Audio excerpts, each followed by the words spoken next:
The view from my hillside. That's where I was wild camping last night. About a third the way up that hill. And it just goes to show, because that hill looks quite steep, that if you're persistent enough, you will find a flat piece of ground. And I certainly had to be persistent looking for a place last night. Got to 7 o'clock before I stopped, which is quite late for me.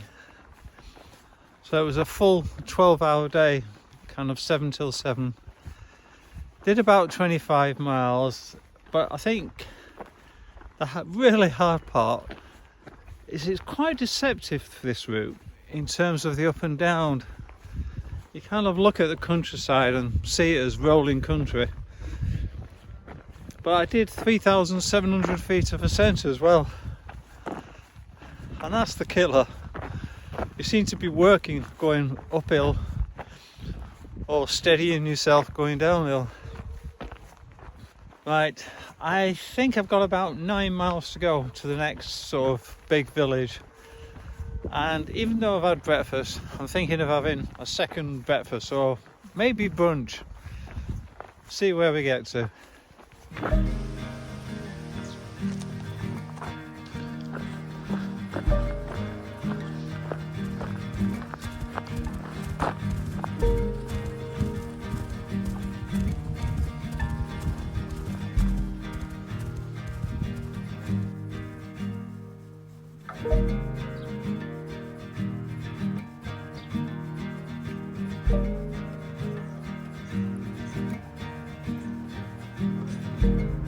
Great food in the Traveller's Rest and a bargain, £10, full breakfast and a cup of tea.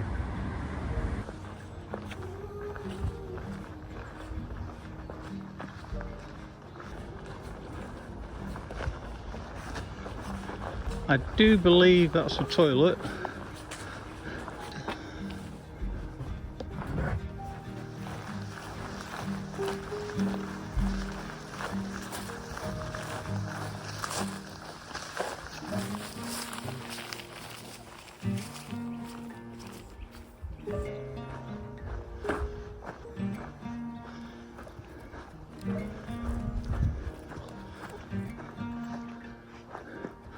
Oh yeah, we're being followed.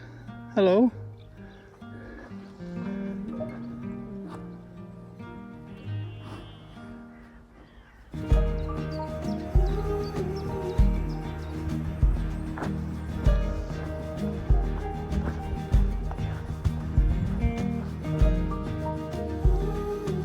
All I can say is there's a lot of concrete.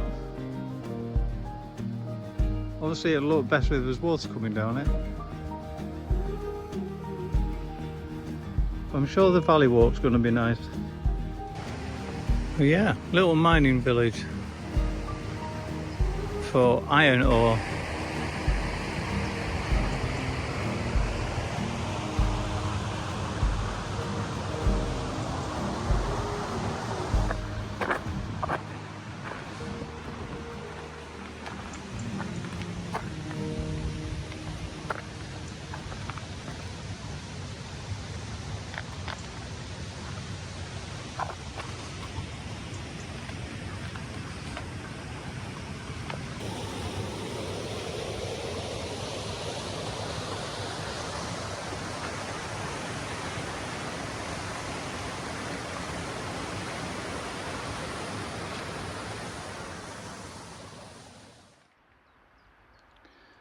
So we're now heading,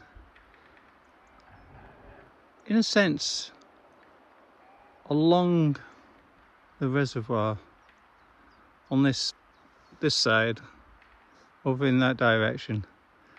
Kind of walking the complete length of it, but higher up. And I know the length of the reservoir is 6 miles. Won't be surprised if we end up doing, I don't know, between 8 and 10, I would have thought. But for me, it's a lot more interesting to look at than all the fields I've been looking at recently. I've just walked along that bank, kind of come round to this side. So it's like an inlet from the reservoir. Came across these lines here. Not sure what they're about. Don't seem to be connected to anything.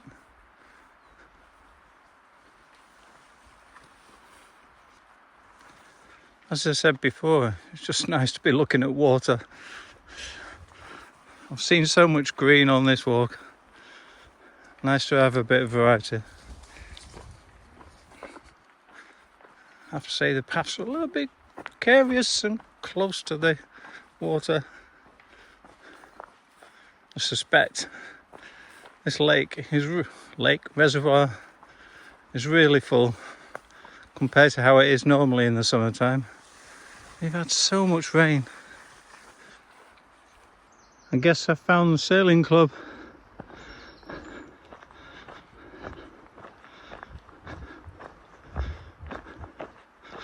Wish I could organise a lift. It looks so serene at the moment.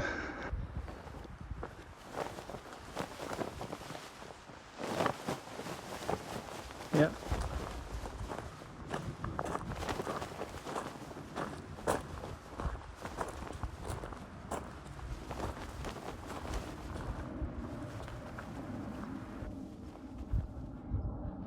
There you go.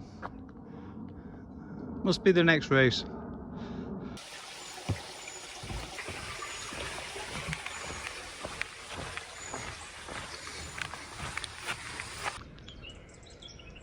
That is the forest we're about to enter.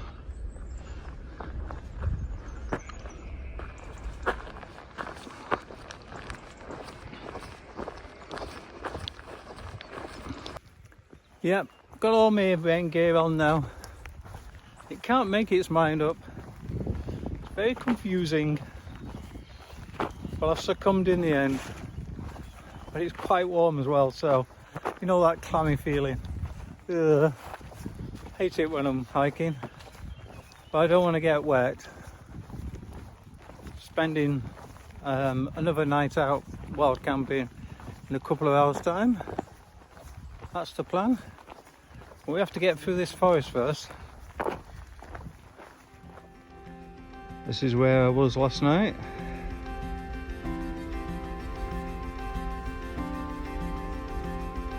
Yep, and an absolute downpour. I had to take shelter pretty quickly, and this was the best I could find.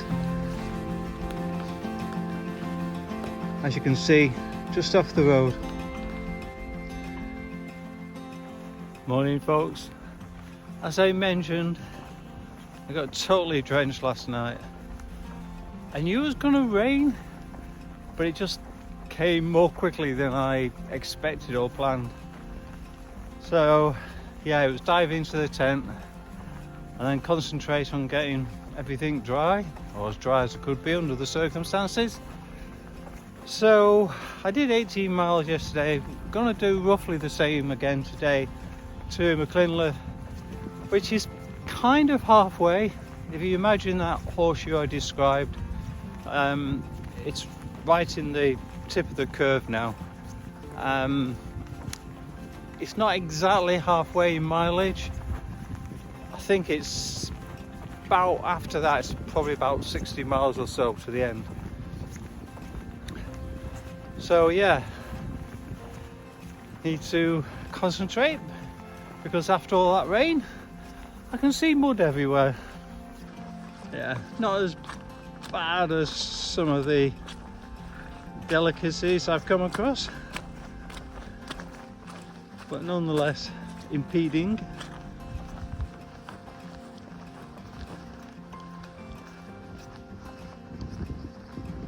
And it is one thing I've heard about this particular trail, that it obviously doesn't take much for it to get quite muddy.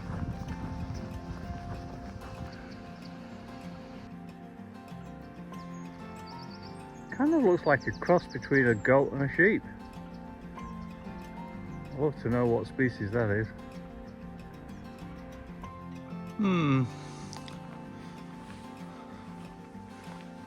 Doesn't look very enticing.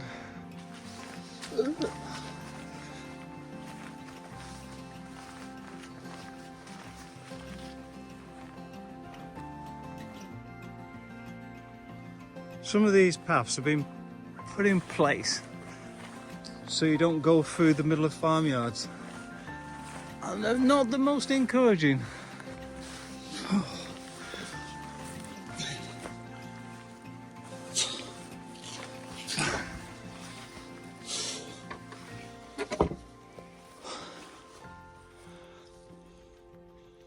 Okay, where now? Says all that way.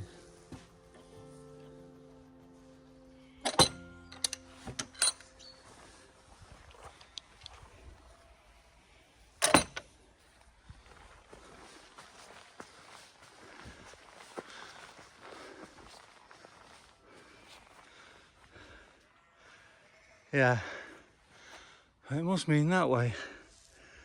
Oh. Right, need to sort the gate out. Notice something about this trackway. It's very straight, relatively speaking. So I looked on the map, and ahead is the site of a Roman fortlet. I don't think you'll be able to see it as such, but I'm not quite sure why you'd want a Roman fort or fortlet along here. Well, there you go. What you must have thought if you were soldiering in this part of the world in a small Roman fortlet. Well, according to the map, this is where a Roman fortlet would be. And those Romans had some interesting technology.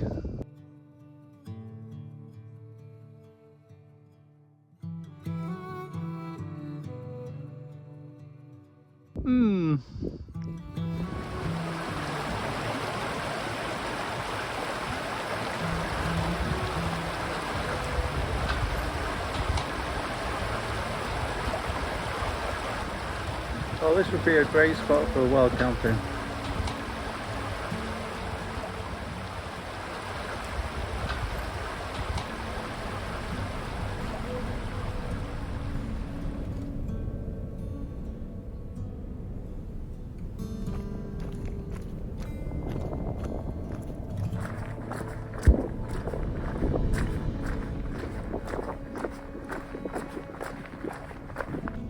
All downhill now, I think.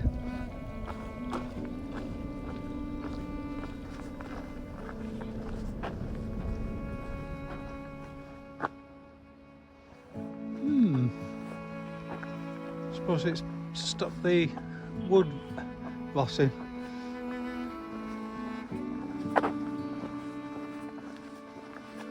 As you can see, another quiet country road.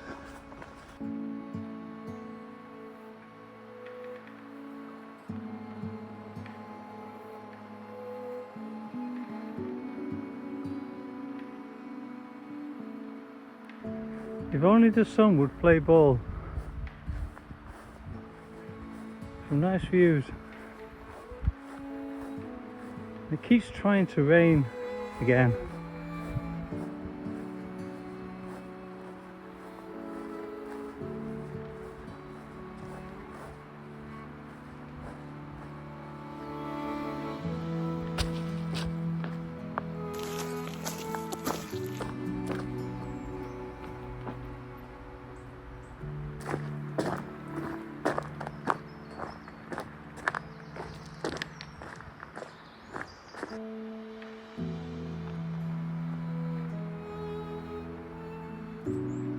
Don't mind if I do.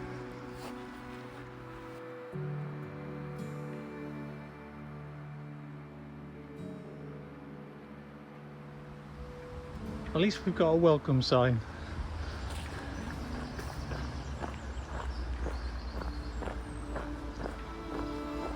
Oh, think the footpath's over here somewhere.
So 12 months ago I was in the exact same spot that I am now, but I had to return for a family emergency. So I'm back on the trail and make sure I finish this national trail. So it's taken me quite a while today to get here, so it's about 3:15. Not sure how far I'm going to get. I've only just kind of got off the train, but I'm going to see. I hope to do obviously 2, 3, maybe 4 hours of walking and then find somewhere to wild camp.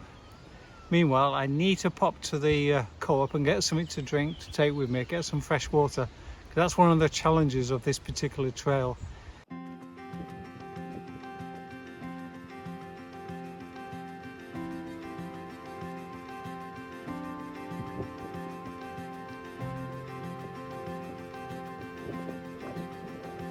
Another helpful sign.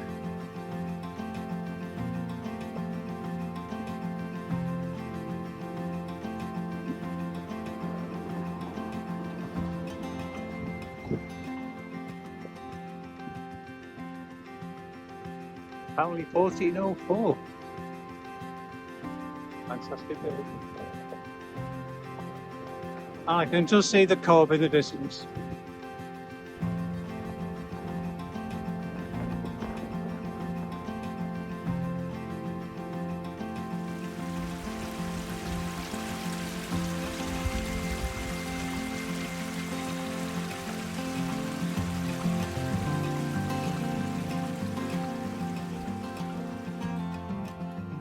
So one of the things about this trail I don't like is the distance of road walking.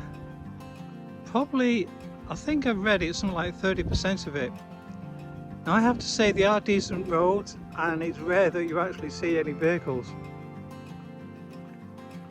And I suppose you are compensated by these wonderful views.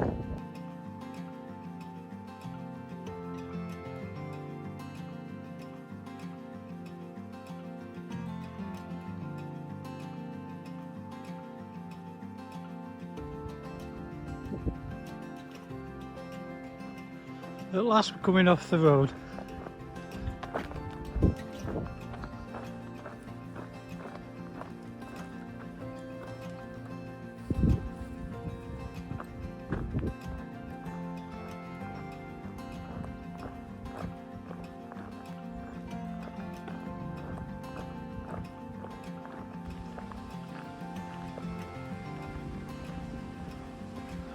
I was just thinking, that building looks like a mill, and then I see a sign near the door that says the mill.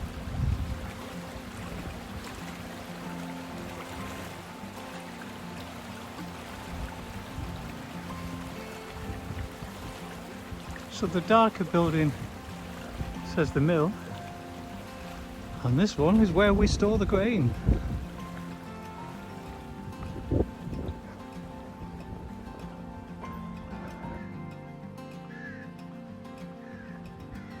One thing that I think has changed, so it might be just this half of the trail, but this signage is a lot better. In fact, this particular signage looks brand new to me.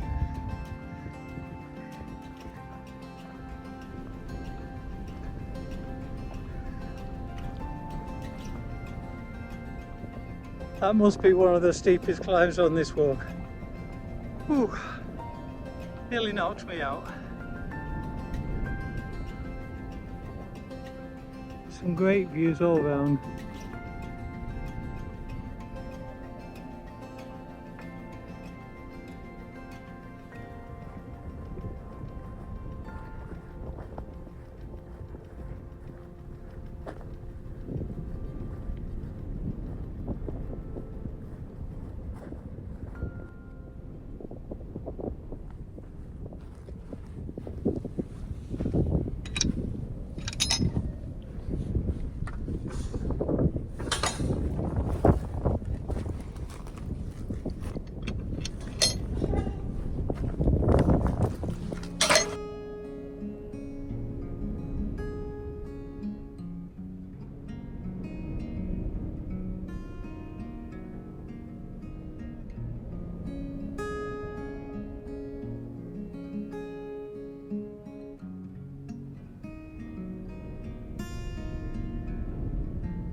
I was not expecting that to be the way.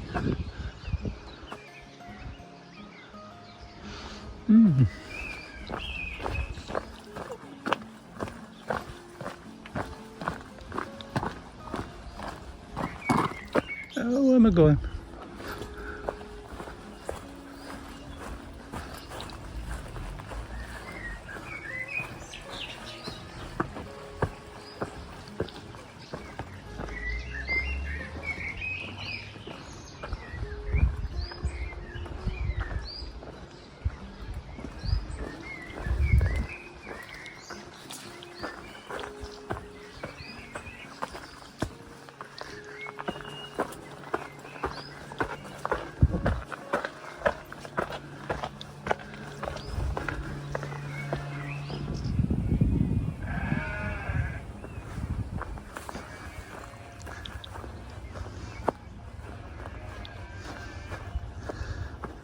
Oh. Oh. Oh.